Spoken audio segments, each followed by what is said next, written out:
Au départ de Turfan, 413 km de spécial attendent les rescapés de la Transorientale.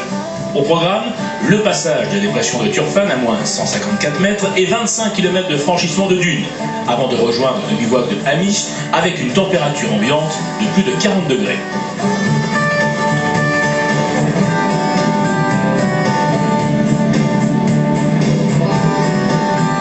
En moto, Pal Anders Ulvaldseter reprend 2 minutes à Katrina. Le Norvégien accuse un retard de 26 minutes qui pourrait se réduire à l'approche des longues spéciales de dunes.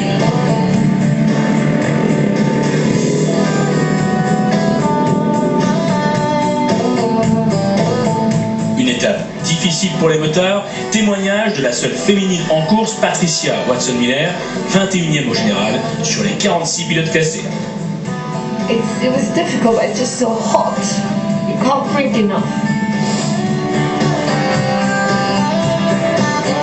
Après 3 temps scratch, François Delecourt a connu une journée galère. Problème technique, passage de dune difficile, au final 1h30 de perdu sur Monterdé, ambiance à l'arrivée. C'est des soucis qui sont d'ordre totalement mécanique, hein, qui ne sont pas inhérents à nous-mêmes.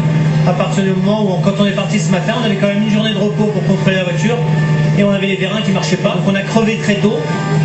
Le problème, c'est que le vérin ne marchant pas pour lever la voiture, on a perdu une demi-heure pour changer le pneu. Et ma première dune, j'ai perdu du temps. Et encore une fois, on n'avait pas le vérin pour nous sortir de là. Donc ça a été un petit peu à l'ancienne avec la pelle et machin. On a perdu un moment de temps. Gibbon reprend la 2e place du classement général auto, mais à 1h40 de José Luis Monterdé. L'Espagnol n'a pas ménagé cet effort, il signe la victoire du jour et conforte sa place de leader de la Transorientale.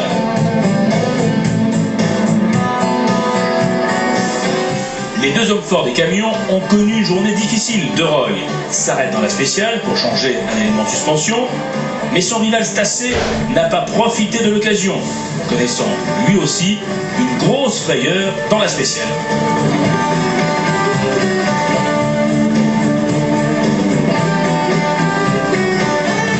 Finalement, le Hollandais De Roy, avec son Iveco, renforce sa position en tête des camions avec pratiquement 1 heure d'avance sur le man de Stassé. La victoire de l'étape revient au DAF de Bex. Mais la plus belle figure est à mettre à l'actif du Ginaf numéro 414. Heureusement, sans invité pour les pilotes. Demain, la journée sera longue pour rejoindre Wingan, 727 km avec une spéciale de 436 km.